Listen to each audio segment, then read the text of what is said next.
All right. I think that makes everybody happy that we're to item number R7. I will make the obvious acknowledgement that I am aware of. This is record attendance for the Shasta County Board of Supervisors, at least in my tenure on the board. Yeah. So let me go ahead and outline a process for item number R7 so we can all be on the same page and understand what it is that we are doing this morning. R7 is a discussion to receive input and discuss matters regarding geoengineering chemtrails, consider providing direction to staff, and consider taking other appropriate action as necessary. In a few moments, I'm going to go ahead and turn this over to Supervisor Giacomini to introduce her guest speaker today. What we have is we have a presentation that has been arranged in advance through Supervisor Giacomini, who placed this item on today's agenda. In addition to that, there are a number of speakers that had been arranged through Supervisor Giacomini to also join with that first presentation in order so that they might be grouped and clustered together. We're going to honor that request and take them as you had asked for in advance and agreed to, Supervisor Giacomini. After that, there are a lot of requests. In fact, a lot. It's a lot, as I'm sure that you recognize. We're going to take those in the order received today, okay? I'll proceed as quickly as I can now. So we have the issue of climate engineering, and semantics are important. Too much media and other officials, not saying this board, they've been very courteous, but have not used the scientific terms, and this is not used for a reason. Because the term chemtrails is not a scientific term, so we try to avoid those terms. But when you see CBS News, geoengineering to fight global warming is now mainstream topic conversation with all scientific organizations and with governmental officials, such as John Holdren, Obama's science advisor, who is actively advocating for the use of geoengineering. And again, these are aspects that media does not cover because this would legitimize this issue. This would bring credibility to it. So we do have, again, science data it's too extensive to document here, but when we have current administration officials advocating for these programs and the immediate need to implement these programs, this subject should not be marginalized as it typically is by media. When we have, this is from MIT, this diagram is from MIT, where you clearly see an aircraft spraying particulates out the back. Now, again, this is mainstream scientific discussion. We have every major science institution talking about these issues right now, that these programs must be implemented. And so again, what we ask is that this issue be given attention. And our point here today, irregardless of where the contamination is coming from over Shasta County and the rest of the globe, we ask that the science be looked at and that the legitimacy of this issue be acknowledged with the science terms, that this is brought to public attention and brought into a public dialogue.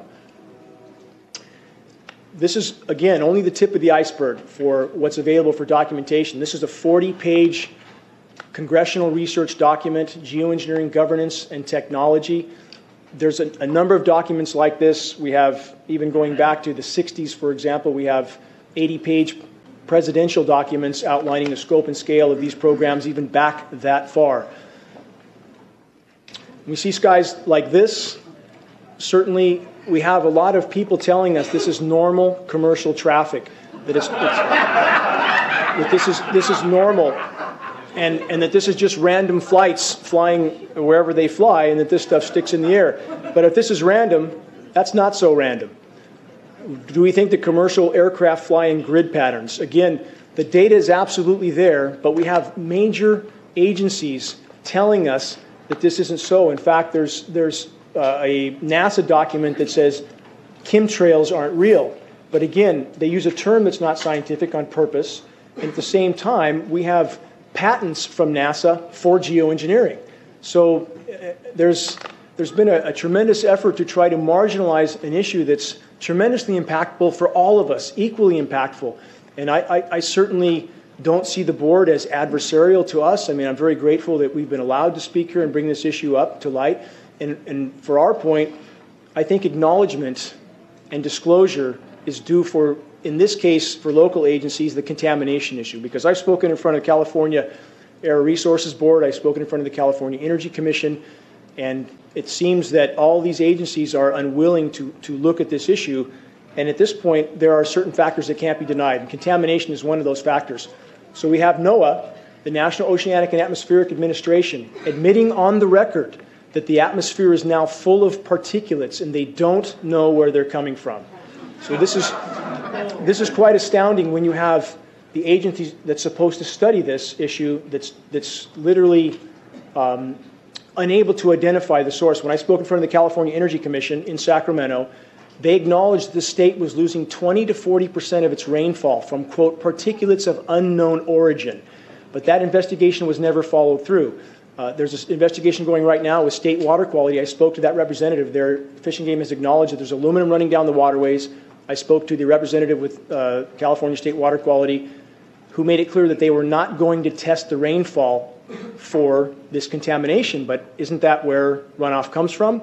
So again, we have an unwillingness to look at the obvious sources. This is a satellite image.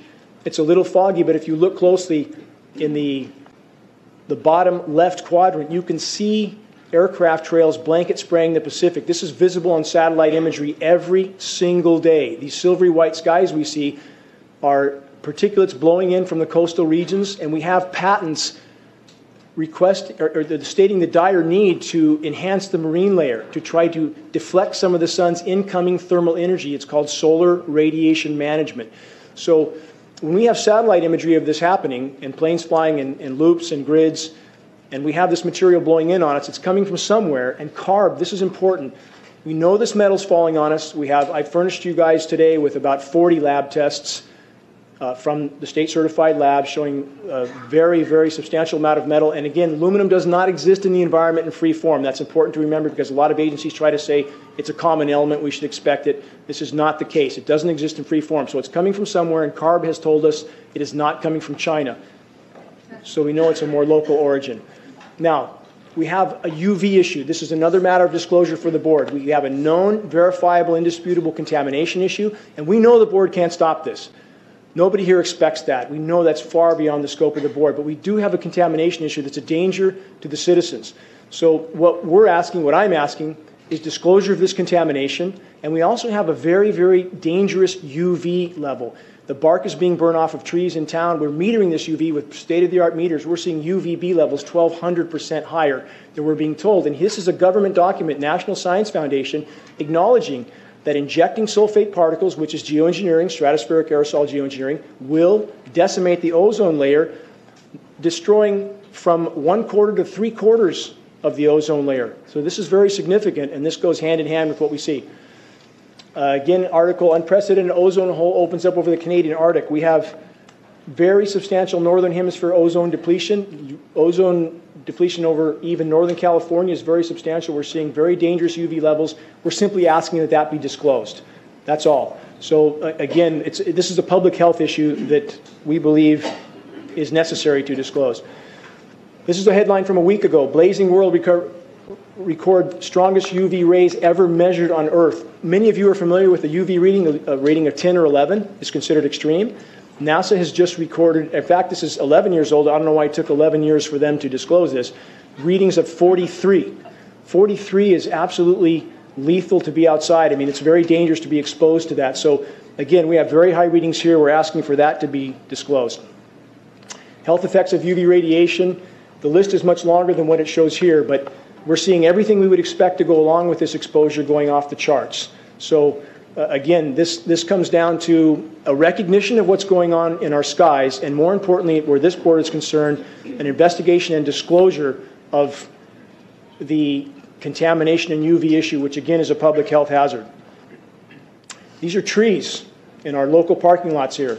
The bark is completely burnt off these trees. Foliage is dropping. Branches are dying off on the trees. The trees in Redding don't look good. And this is not just a drought-related issue. And I've been in the field with USDA soil scientists measuring also soil pH changes. And this is another arena where we know this contamination is happening. We're seeing pH changes of 10 to 12 times toward alkaline from established USDA soil baseline studies. So, again, one more source of confirmation that this contamination is indeed there.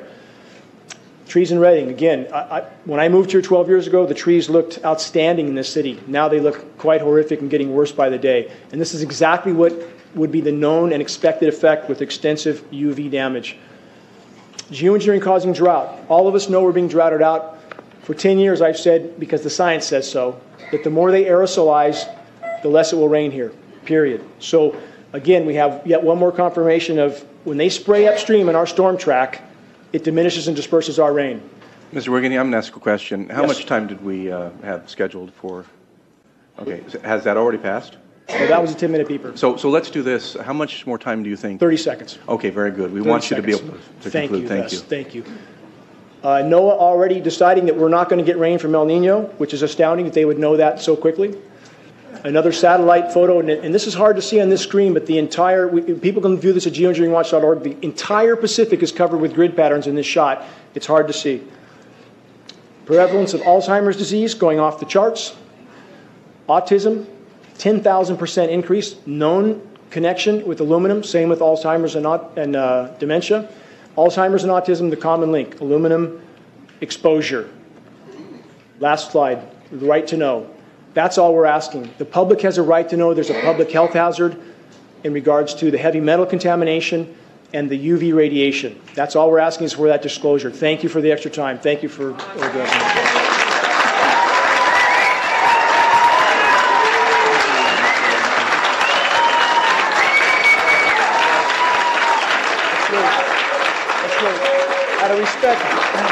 Out of respect to the supervisors, they're showing great courtesy that no other board has had the courage to do yet. So let's give them all the respect they deserve. Oh, Mr. Whittington.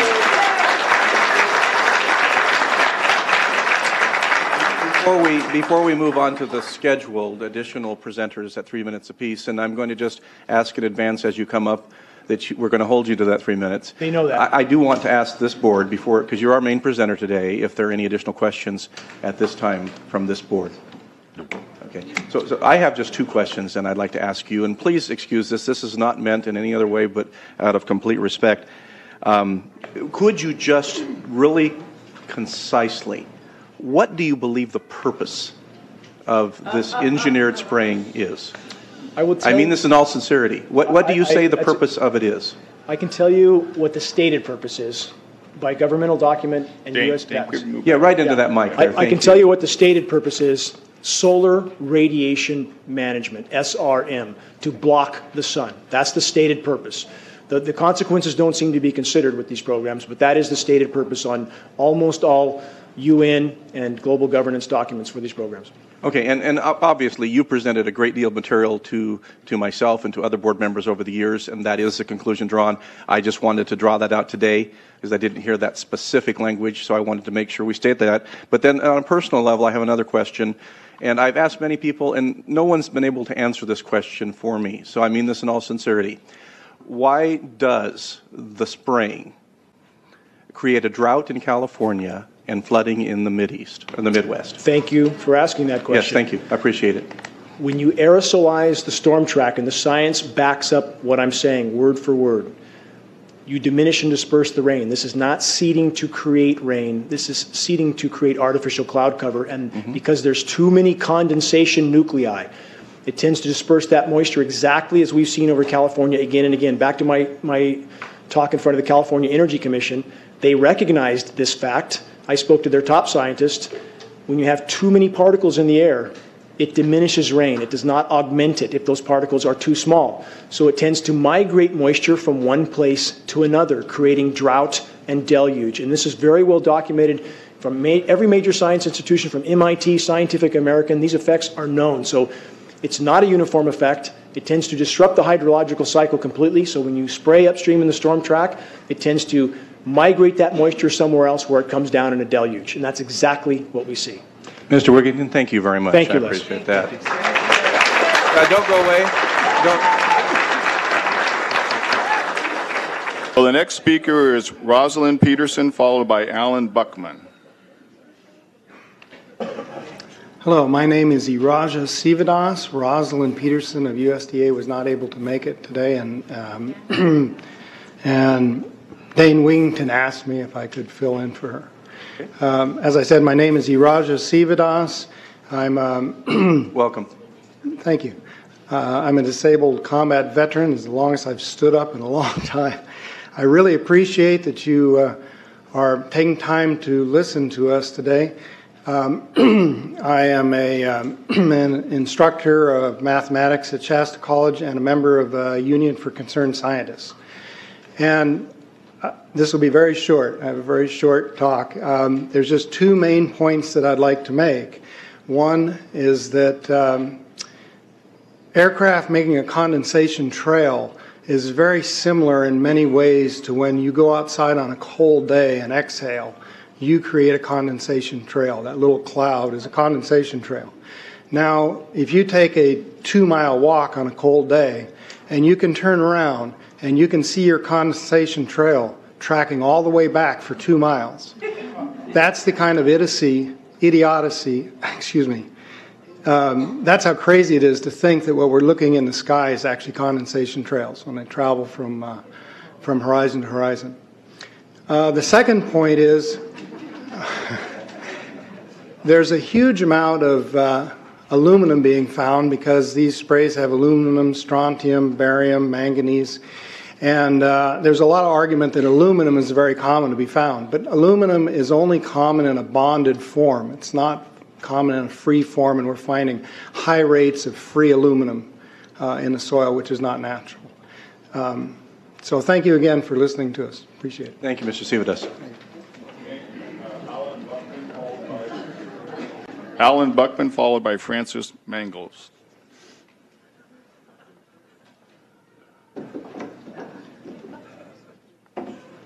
One quick comment was Rosalind was really sorry she couldn't make it today.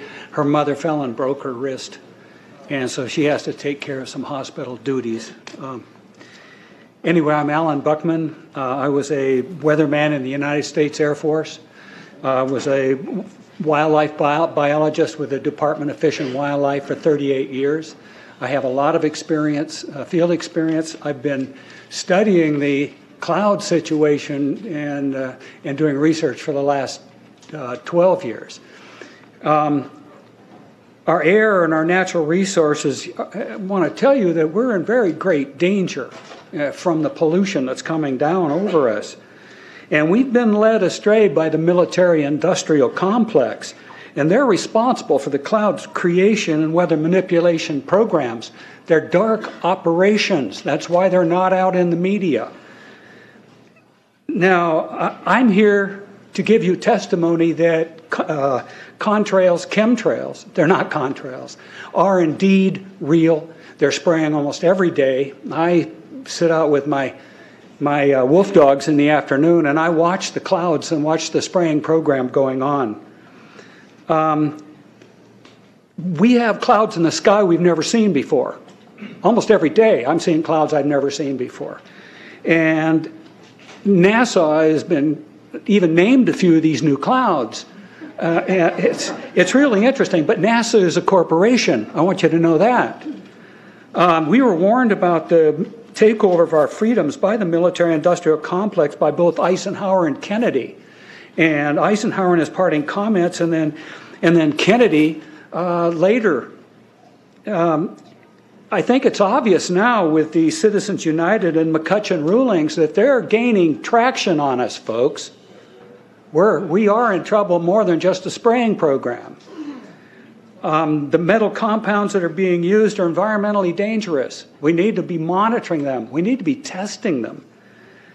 And because our previous inquiries have gone nowhere, I really appreciate the opportunity to speak with you and hope that we can find some testing program by certified testing laboratories to actually measure these effects, and so we have a basis on which we can protest, you can protest, if your concerns match mine. And believe me, I'm seriously concerned with what I'm watching. As a wildlife biologist, I've been watching the ecosystem collapse. When you lose all your stream organisms, when you have aluminum overload in your streams, you're killing your microbial bacteria, and you're disrupting the entire ecosystem. So it goes way beyond just a little bit of pollution. How did Monsanto know to create aluminum-resistant plants? I don't think I've heard anybody ask that question. Okay. So what I'd like to suggest to you... So that would be your notice to draw to a conclusion, please. Yes, sir, I was just going to do that. I would like to ask you to put a little bit of funding towards some real testing programs of snow and rain and vegetation. Now, I've tested lichens and found very high levels in the lichens, and they get all of their nutrients from the air and the rain. So it's a good guideline, and I think you would find out a lot of things to help support this. Francis Mangalis, followed by Jeff Nelson. Welcome. Greetings, gentlemen. Thank you for the opportunity. I'm a retired scientist, bachelor's, cum laude in forestry, master's in zoology, 35 years, USDA scientist, Soil Conservation Service, U.S. Forest Service, civil service equivalents in range, wildlife, fisheries, geology, agriculture, soils, ornithology, entomology, botany, mycology, hydrology. Am I qualified to speak? Just letting you know it. Okay, these previous guys, I've watched exactly what they do, and yes, they are correct. I've seen exactly the same stuff, so ditto marks on those. Insects. I've done studies in Siskiyou County. They're at 20% of normal. The aquatic insects basically made a nosedive in 2006 to about 20% of normal. So far this year, I've sampled 200 trout stomachs. 98% of them are empty. So sorry about the trout fishing, fellows. The mayflies, stoneflies, dipterus, and caddisflies are damn near gone, except in the areas where there's springs. I'm going to remind you to address the Board of Supervisors, please. The terrestrial sampling is down to about 20% of normal, except for pest species like ants. We're seeing a loss of the major bird species, and as the gentleman said, the ecosystem is unraveling, and Audubon's been telling you that for years. You want some figures? Okay, latest water test, tested the rain. 13,100 micrograms per liter of aluminum in the rain in 2013. Normally, it should be 0. So 13,100 is pretty damn much, folks. It used to be 0, then it was 100s in the 2000s, and then since 2010, it's into the 1,000s and the latest 13,100. In the snow on Mount Shasta, pristine Mount Shasta, 61,000 feet, no, excuse me, 8,000 foot level, 61,000 micrograms per liter, 4 times the amount that is found in the soil up there. Where in the hell is this stuff coming from if it's not coming from the soil? Now, normal, again, it's, these tests are international in scope. We're seeing this all over the world, guys. Okay, pH of acid soils is 20 times more alkaline. The aluminum in the soil has doubled in the last 10 years. The rain normal was 5.6. It's 20 times more alkaline. Aluminum blocks essential nutrients. I am unable in my garden to restore normal pH, and that's because nanoparticles are now in the circulatory systems of both plants and humans. So welcome, fellow guinea pigs. The collapse and decrease of agriculture is something I worry about even more than the previous info about autism and Alzheimer's. Just about there. Okay, see my paper, Geoengineering What We Know. The latest update is 7/11/14. It's available, and nobody has been able to correct it or debunk it for 5 years. Thank you, Mr. Mangalis. Jeff Nelson, followed by Russ Lazuka. Good morning. As you can see, I was a airline pilot, and the 9 years as an instructor, last 7 as a lead instructor at the largest flight academy in the world. Part of that job was teaching all these pilots about engines and weather. The pink here is leftover from the 4th of July. It was supposed to be red, gray, and blue.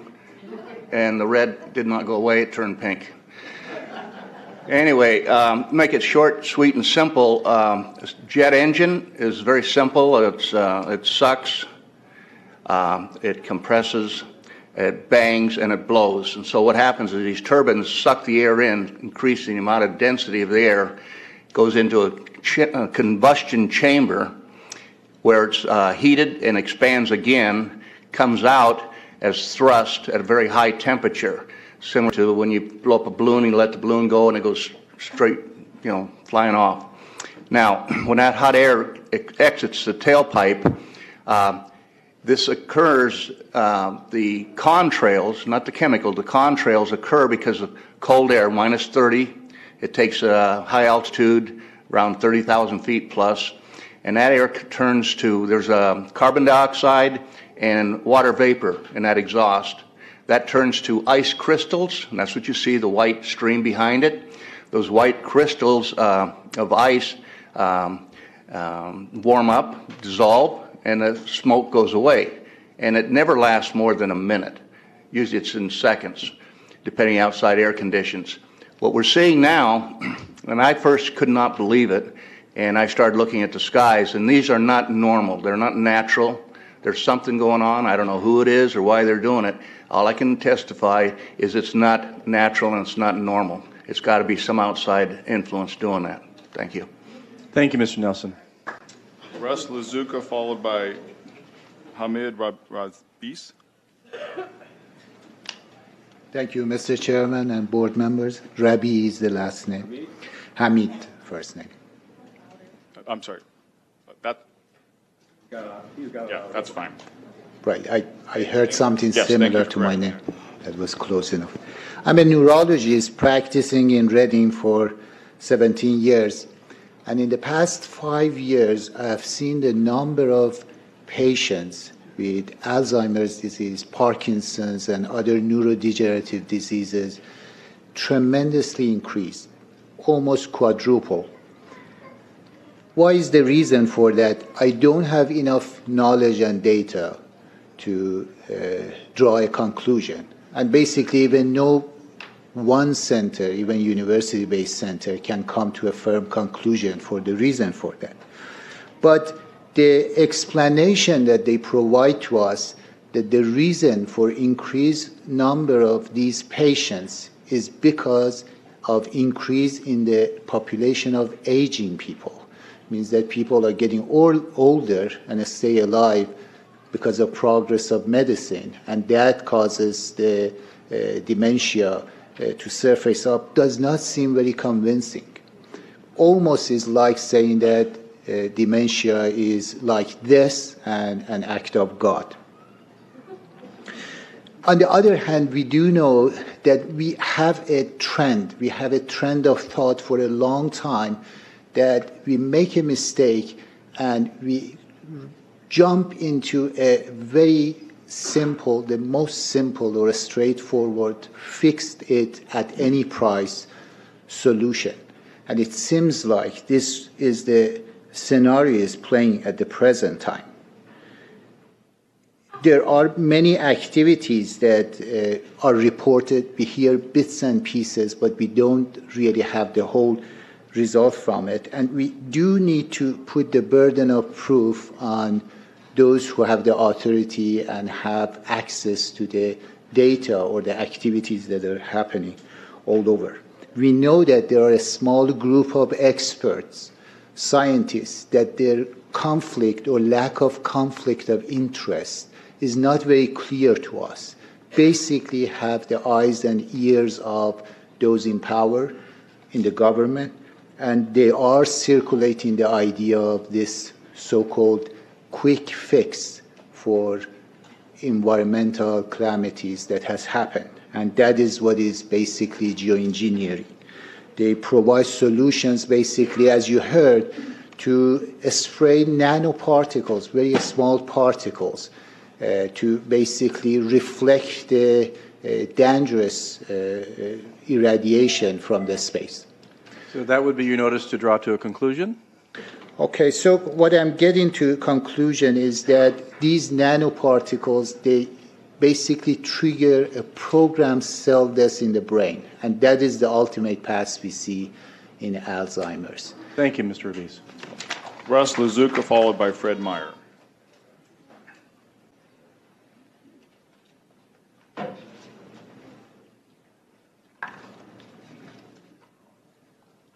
Thank you, Board, for hearing me today. My name is Russ Lazuka, Shasta County resident, 20 years, U.S. Air Force veteran, 17 years of aviation experience, and 15 years as a commercial pilot, to include Delta Airlines. That being stated, I have witnessed various weather phenomena. Additional education pertinent to this issue: I'm a certified arborist, was contracted to PG&E, and later as a supervisor with Aspen Tree Service.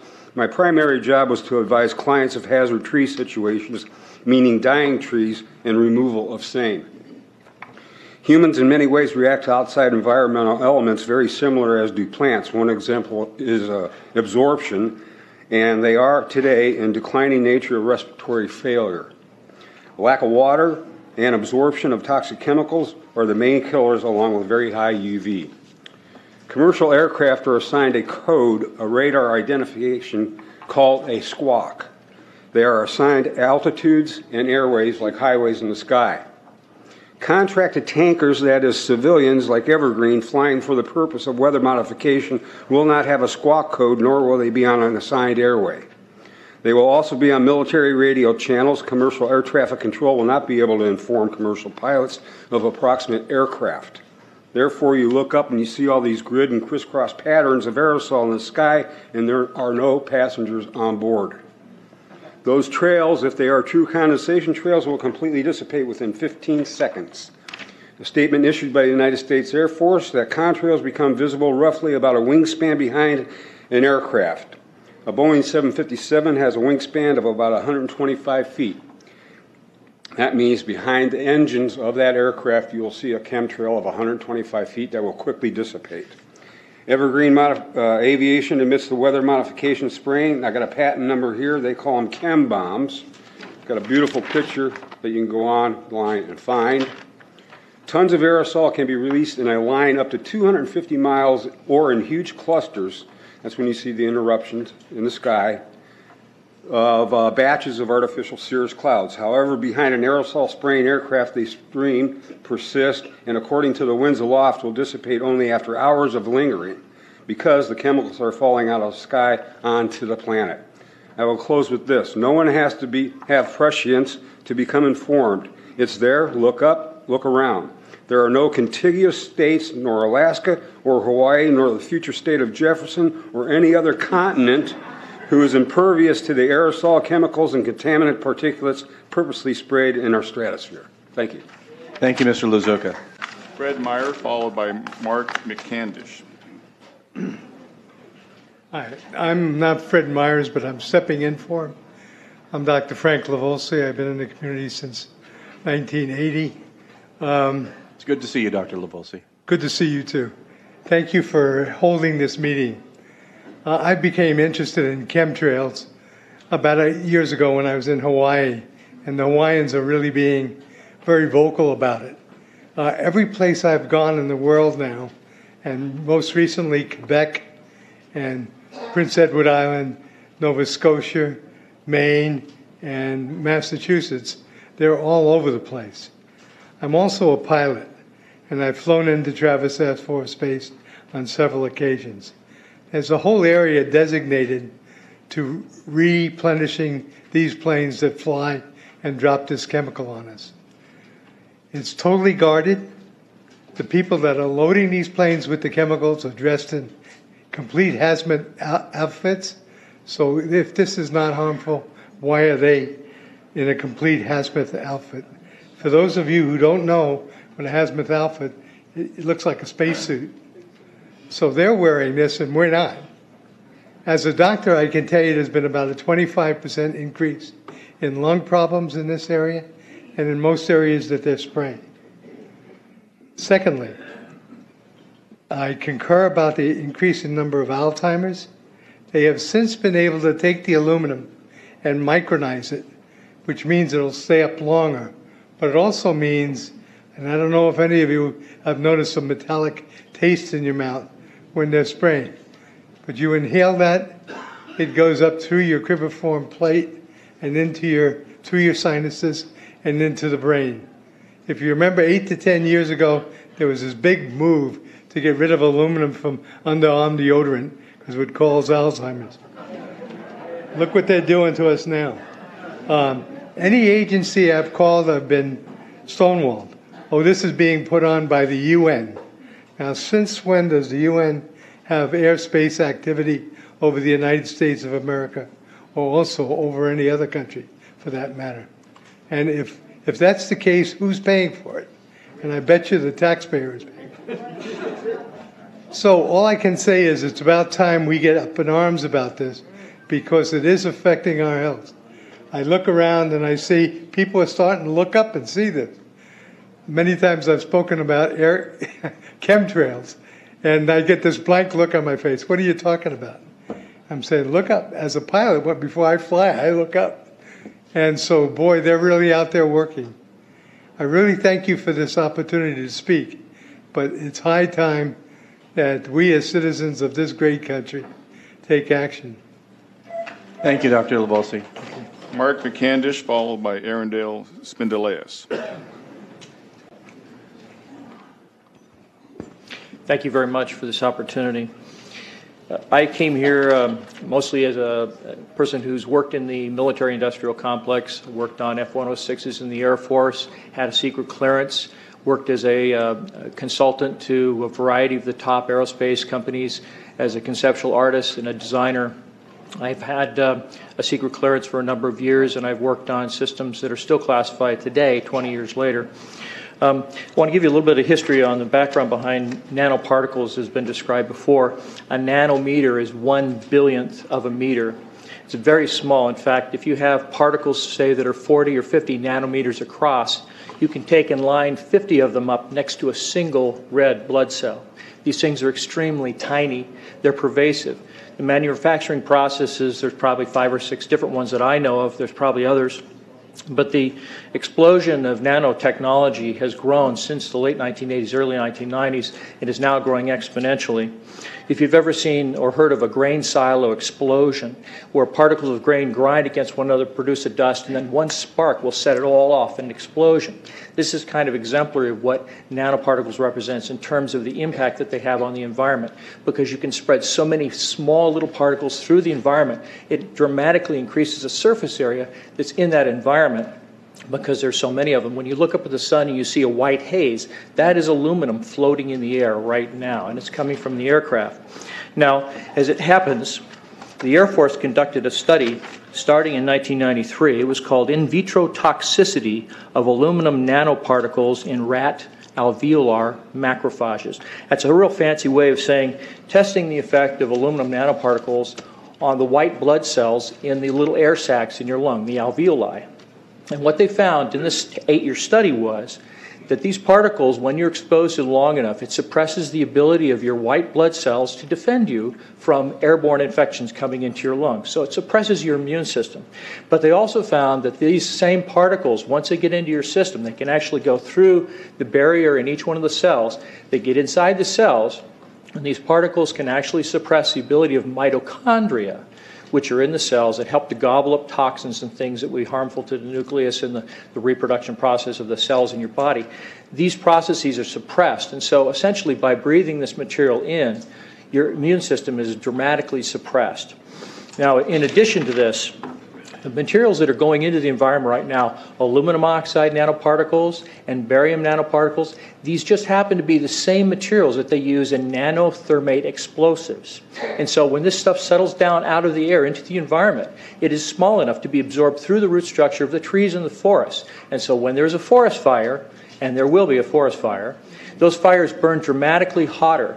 The example out here in Ono is just one example. Oh, wow, that was fast. It goes by fast, doesn't it? So anyway, the point is that the cost of firefighting, the cost in the healthcare system have nearly doubled in the last 10 years. The amount of acreage is lost because of fires. The impact on human health is dramatic, and it's well documented. So, in fact, in closing, I want to say that NASA has also conducted a research program in what they call metallized fuels. We're actually putting aluminum oxide right in the fuel because it has 2 atoms of aluminum and 3 atoms of oxygen. So during the combustion process, it releases all that oxygen and dramatically increases efficiency, but it leaves the aluminum in the air. Thank you, Mr. McCandish. You're welcome.